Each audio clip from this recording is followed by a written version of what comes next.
Well, the fire's burning inside Lou Guzzi's laboratory here at Talamore. Hi again, everybody. I'm Harry Donahue with Lou Guzzi.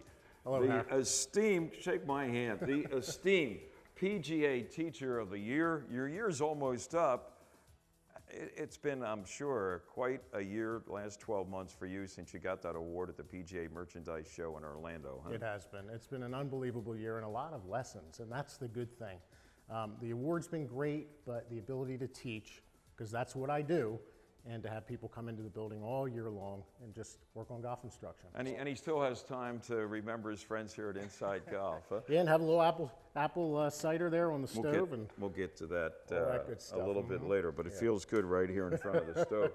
Lou, you're still doing your stuff with Golf Magazine, yes. Weekly tips, and you upload those, and you told me earlier, what, 30,000 views on just one video alone. Segment? Yeah, golf.com, and we have the camera going and my trusty old tripod. Get out there and do as many tips, obviously, as we can, just to keep getting the message out there. Now today, we are here at the laboratory to take a look at a new little, I don't want to call it a gadget, but for want of a better term, I guess I will. We often hear about how when we're setting up for maybe that little chip shot around the green or pitch, how the weight distribution should probably be to the front side, not the back side. That's right, 70 to 80%. And you have a little tool here that will give people instant recognition of how their weight distribution is. Should we tell the viewers now or wait? Well, let's wait. All right, yeah, sounds good. But that's one of the tips we're going to get today inside Lou Guzzi's laboratory here at Talamore Golf Club. We'll be back with Lou on Inside Golf, presented by Susquehanna Wealth Management. Inside Golf, presented by Susquehanna Wealth Management, helping you build, manage, and preserve wealth. By PGN Plus, play your golf bucket list. And by the Philadelphia Section PGA, experts in the game and business of golf. Whether you are beginning to plan for your future, building your nest egg, or nearing retirement, Susquehanna Wealth Management will take the time to understand your unique situation and provide a customized, comprehensive strategy. From investment management and trust services to retirement planning for you or your business, we can help you develop a long-term plan to meet your specific financial goals. We understand that through life stages, your needs and financial objectives change. No matter where you are in life or how much wealth you have accumulated, we're always available to sit down with you to review your plan and adjust it as necessary. Susquehanna Wealth Management. Susquehanna Wealth Management, helping you build, manage, and preserve wealth.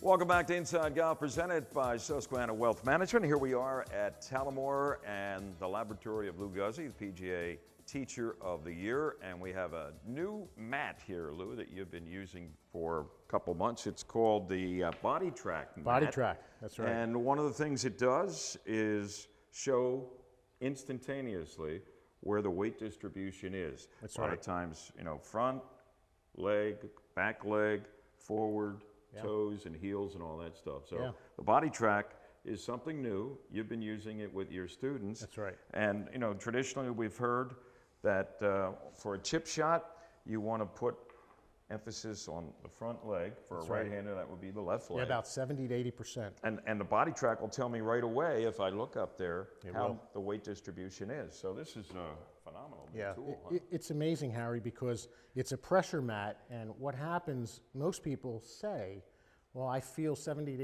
80% of the weight on the forward foot.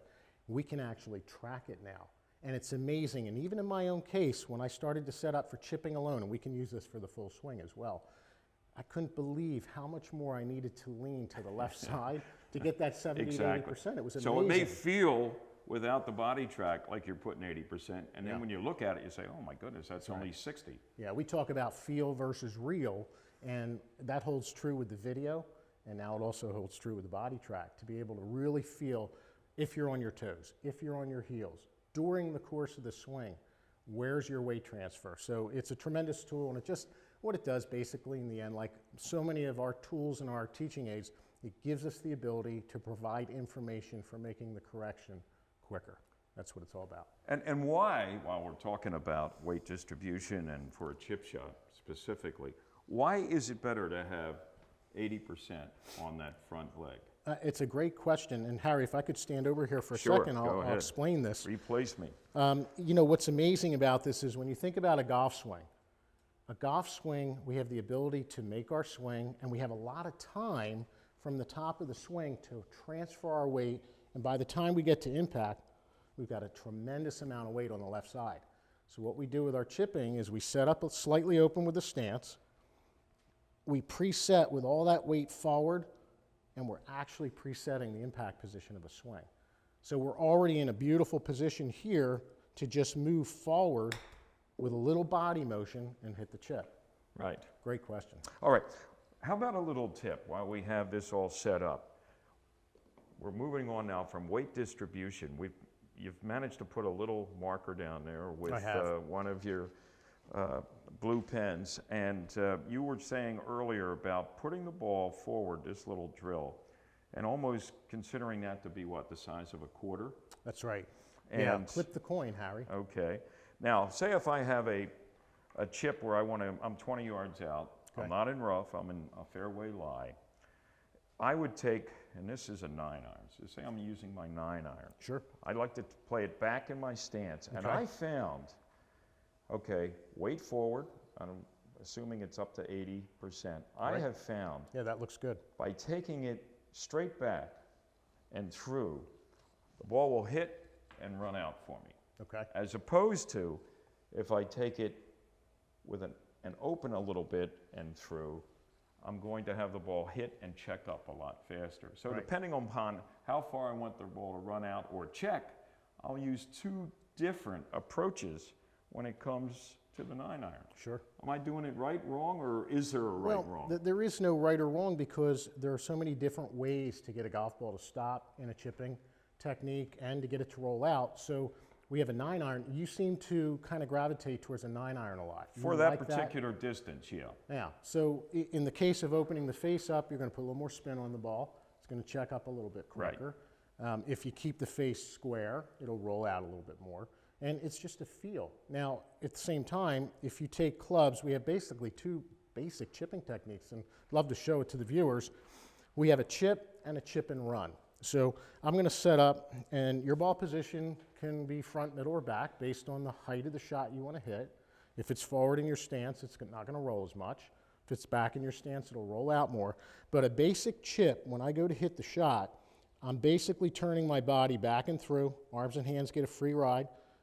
You hit the ball and basically hold the face angle.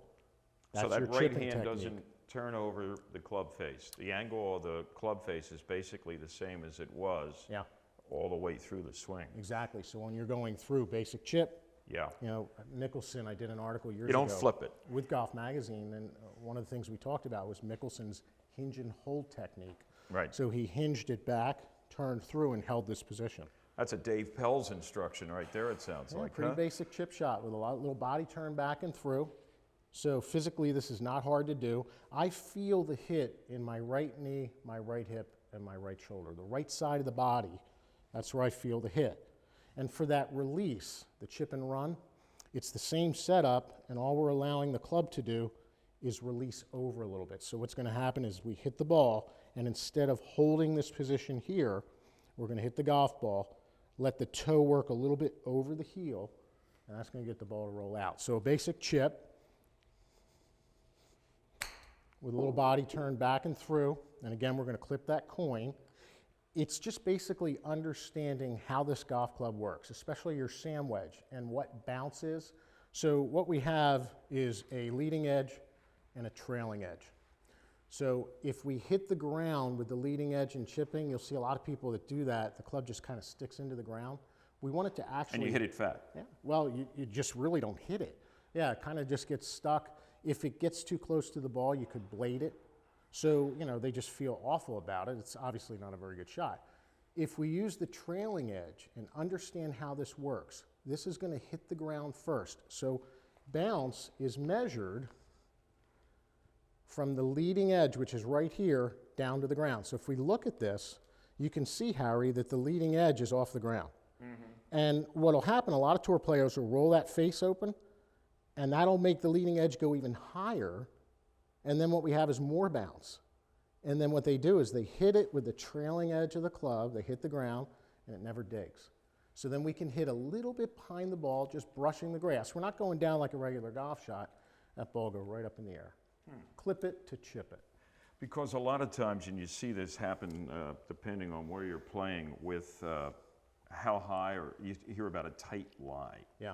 And they're very hard sometimes. You have to hit it almost, we say we have to hit it perfect. Yeah. Now, with a tight lie then, what you just explained, it would seem to really help that ball get elevation as opposed to hitting it thin and, see it snake over the green. Yeah, and with the tight lie, you've got to be careful that you don't open the face up too much and then create too much bounce. Because then that leading edge is up off the ground too much and you'll blade it. Just run that ball right over the green. So a little bit of practice with the tighter lies, and sometimes it's best to maybe go back to the 9-iron and hit just a little bump and run into the green and not expose, obviously, so much of that trailing edge. Or sometimes, I even go, like I said to you earlier, I like to use a 9-iron for that shot. Sometimes with a real tight lie, I'd rather take a 7-iron or something and ensure that I don't, Don't be afraid to putt, too. Yeah. If you get that situation, do not be afraid to putt. That is a great sequel to next week's tip here at Lou's Laboratory. We're going to take a look at who, Ricky Fowler? That's right. And just in a nutshell, tell us what that's all about. Well, he had a great year, 2014, with his putting stats, and Golf Magazine gave me a buzz and said, we'd like you to write a one-page article on his putting technique. So I had the opportunity at the PGA Championship when I was doing some tips out there to watch him putt. So I've got some thoughts there for Ricky's putting stroke. With that light from your flight scope, you look like the Lone Ranger almost, like you're wearing a mask. Here, step up here. Hey, Kimosabe. That's right. All right. Thanks to Lou Guzzi. We'll be back next week. Lou, Ricky Fowler's putting stroke. It's all coming up next week here on Inside Golf, presented by Susquehanna Wealth Management.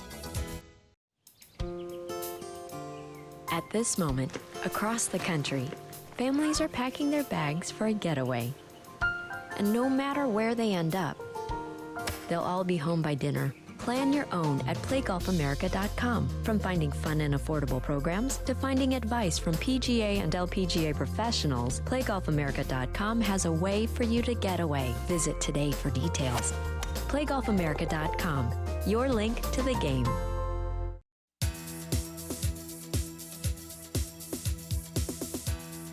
And welcome back to Inside Golf, presented by Susquehanna Wealth Management. Time for our teed off panel. We're sitting around the round table here at the Founders Room at North Hills Country Club.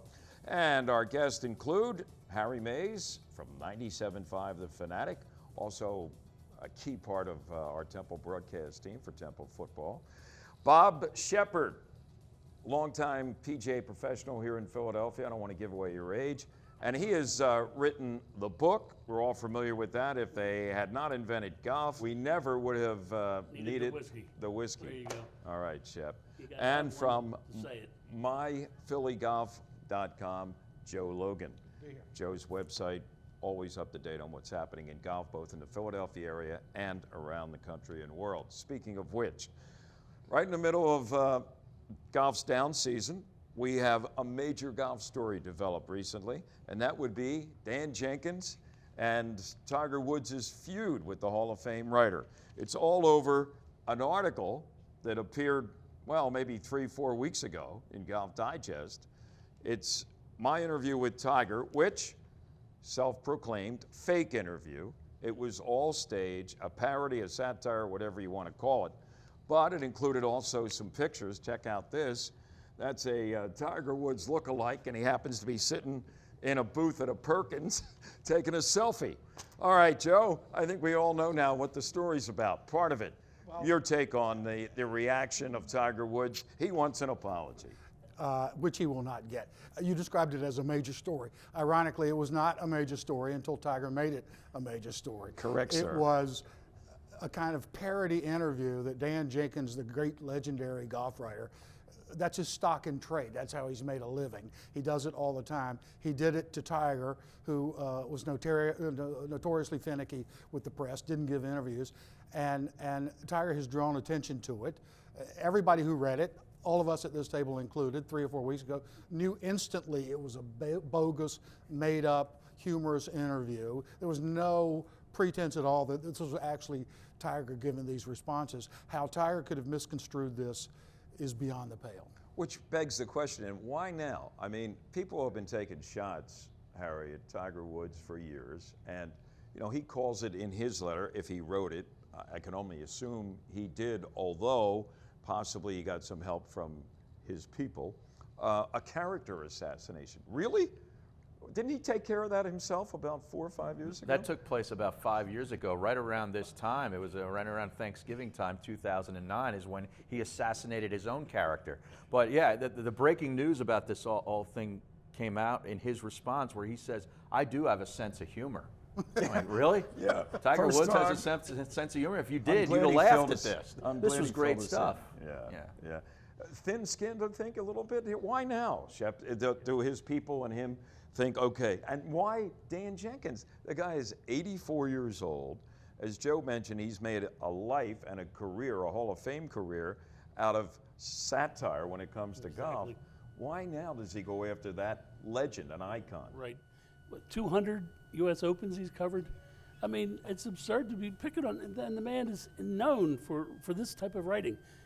His Dogged Victims of Inexorable Fate, one of the greatest all-time satires on the golf industry. And he beats everybody up, and everybody loved it. It was fun, but the problem is today, they don't get a chance to elbow with these guys. They don't go out for drinks after the tournament. The guys get in the Learjets and fly off, and I think it gets under their skin that they get ignored, and then they have to write something. And like we said, too, Tiger has really left a lot of bait in back of him. He's left a lot of cards on the table.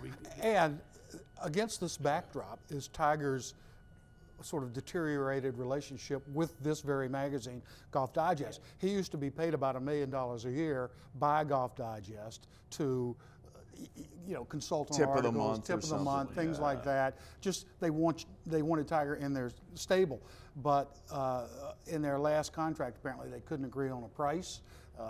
And Gee, there's a shocker. They've gone their separate ways, and so now Golf Digest apparently doesn't have much of a relationship, if at all, with Tiger, and there's no lost love there. Well, and in Tiger's article or letter demanding the apology, among other things, from Golf Digest, that was published not on his own website, Harry, but on this Derek Jeter website that is geared toward athletes having their unfiltered say and connection with the public, trying to get back at certain writers or things that have been written about them. Why do you think he picked Derek Jeter's new website as a vehicle to get back at Dan Jenkins and Golf Digest? I think it's also, with Derek Jeter's looking to get that promoted, getting people to know about the website. I mean, Michael Carter Williams took a shot back at Stephen A. Smith a week or so prior to this, but that's not going to get the publicity, because you see how many people go to Sixers games these days, as Tiger Woods would, the biggest name in the sport.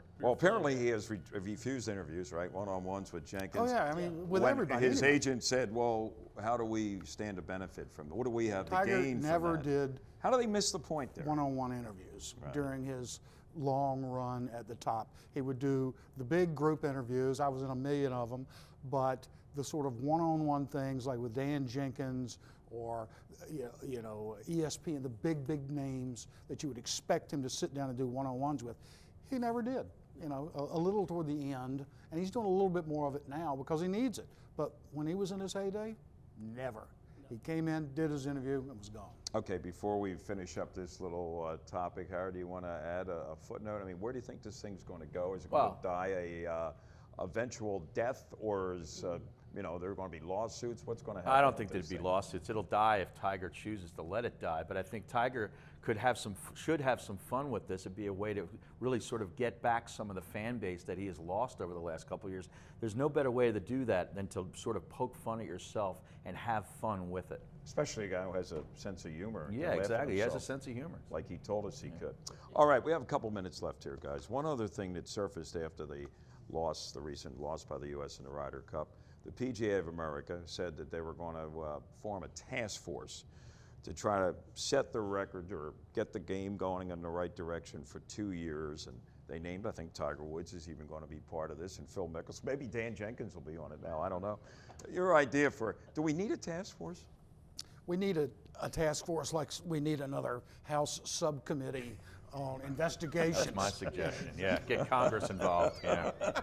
Yeah.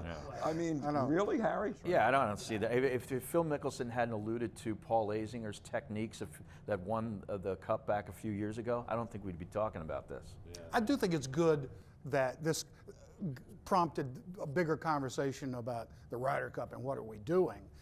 I'm just not a big believer in committees and task force. Let me end it with this. Speaking of Dan Jenkins and Twitter, during the days after the Ryder Cup victory by Great Britain and Europe, he said that, well, it's going to be a delayed celebration for the European team. It takes them that long to get back to their homes in Florida. Didn't hear any objections from anybody after that. Well done, Mr. Jenkins. That's it for Teed Off. Inside Golf continues with more in just a moment. If you haven't seen it already, I'd like to introduce you to Jersey Man Magazine, published by former Eagle tight end Ken Dunek. It's the only men's magazine in our area. Enjoy articles on cigars, martinis, the mob, business, politics, and, of course, golf. Written by big-time journalists like George Anastasia, Bill Lyon, Sam Carchidi, and many others. Subscriptions are only $20 a year and are available at jerseymanmagazine.com. Golf is your passion. Each round is a unique experience with memories that last a lifetime. Make your next round one to remember with pgnplus.com, the Professional Golfers Network. Sign up for free for exclusive access to the best private courses in your area. Already a country club member? Go to pgnplus.com to learn how to take your membership further. Play your golf bucket list only on pgnplus.com. Book your tee time today. Now for our Fit Tip of the Week, presented by Philadelphia PGA partner Rothman Institute, the region's largest orthopedic provider. The Philadelphia PGA and Rothman Institute would like to provide you with tips and tricks to stay healthy, fit, and golf ready this winter. Here to help us deliver these tips each week is PGA professional Scott Reilly and sports medicine surgeon Dr. Paul Marchetto from Rothman Institute. All right, Leila, thanks so much. We're here with Fit Tips. I'm here with Doc Marchetto. We're going to talk a little bit about getting ready to go play in that cold weather. So, Doc, so many people, they're all excited. It's finally the sun's out. We're in the middle of November, December, and later times of the year, and they're excited to go play. And you know what? We need to get our bodies ready to go play in the cold weather. What are some of the things that you would say before we get out there that we need to look at? All right, Scott. So the Wario course is going out in cold weather, you get a little stiff, and everybody thinks, well, maybe we just start off with a little stretching before we go out. But as a sports doc, what we try and do is warn people that before you do your stretching, you should really warm up. And by warm up, I mean really doing some cardiovascular jumping jacks, maybe some push-ups, a few things, running in place to get the heart pumping, get the flow through all the muscles, and then when everything is warmed up, then commence your stretching. Make sure you stretch your hamstrings, do those Achilles stretches, your low back stretches, your core stretches. Everything has to be worked out to simulate what you're going to do on the golf course before you get out there in the cold weather and get stiff and pull a muscle. Yeah. You know, as we know, the weather gets cold, so we're already starting to put on some additional layers. But we seem to see folks that it always feels weird getting to the top of the swing. You know, some just feels different in the cold weather. Is there anything that you can relate in terms of the shoulders or why there's a unique feel when it's cold? Well, I think it goes back to stiffness. One, you're kind of bulked up with your clothing, so that's part of the process of layering up in the appropriate layers. Not so many sleeves, so either short sleeve or sleeveless outfits, so that it opens up the axillary region. You know, guys get bulked up and every layer you put on gets tighter in the axillary armpit where the big circulators are, the big arteries. They go up in and down into the arm, and you compress that a little bit, and you tend to get less blood flow. Hands get numb, and you tend to lose some of that flexibility in your rotator cuff muscles. Yeah. Well, we see guys, I mean, they'll be out there and they're already starting to do some of the stretches right from the car, if they even do some of those stretches. But is there anything in regards to hydration or things like that before they're going to get out on the golf course that's going to help them with that? Sure. So the idea is warm your body up and get ready for the activity by doing your stretching while you're warm, and then get out there and continue to maintain a nice brisk walk. It's tough to take a cart and be frozen in the seat of your cart and getting that wind blowing on you. Really counteracts the activity of warming up. So get out there, warm up first, do your stretches, and have fun. Well, you heard it from the doc. Stay warm and you'll have more fun. At this moment, across the country, families are packing their bags for a getaway. And no matter where they end up, they'll all be home by dinner. Plan your own at playgolfamerica.com. From finding fun and affordable programs to finding advice from PGA and LPGA professionals, playgolfamerica.com has a way for you to get away. Visit today for details. playgolfamerica.com, your link to the game. Whether you are beginning to plan for your future, building your nest egg, or nearing retirement, Susquehanna Wealth Management will take the time to understand your unique situation and provide a customized, comprehensive strategy. From investment management and trust services to retirement planning for you or your business, we can help you develop a long-term plan to meet your specific financial goals. We understand that through life stages, your needs and financial objectives change. No matter where you are in life or how much wealth you have accumulated, we're always available to sit down with you to review your plan and adjust it as necessary. Susquehanna Wealth Management. Susquehanna Wealth Management, helping you build, manage, and preserve wealth.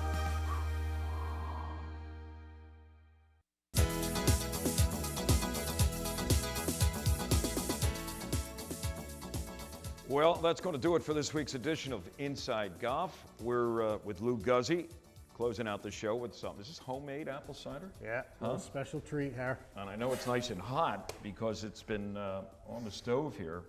Happy Thanksgiving. Same to you, and happy Thanksgiving to all you folks as we close out this week's show from Lou Guzzi's laboratory. And I'm holding a putter, and that's sort of anticipation of what we're going to do next week. Tell us what's in store next week as we come back to the laboratory. Yeah, we're going to talk a little bit about Ricky Fowler. Wrote an article with Golf Magazine, and we talked about his putting stroke and what I observed down at the PGA Championship at Valhalla Golf Club in Kentucky. And anytime you want to get in touch with Lou, find out more about what he can do for your game, what's the best way to do it? You know what? Nowadays, just go to Facebook, Lou Guzzi, L-O-U, G-U-Z-Z-I, and it'll get you the website, cell phone number, the whole works. Get you the whole works? I can run, but I can't hide. That's right. Lou, thanks again. Cheers, Harry. Thanks Thank for you. the cider. And remember, folks, no matter how bad it's going for you out there, don't pick up. I'm Harry Donahue. See you next time on Inside Golf, presented by Susquehanna Wealth Management. Inside Golf, presented by Susquehanna Wealth Management, helping you build, manage, and preserve wealth. By PGN Plus, play your golf bucket list. And by the Philadelphia Section PGA, experts in the game and business of golf.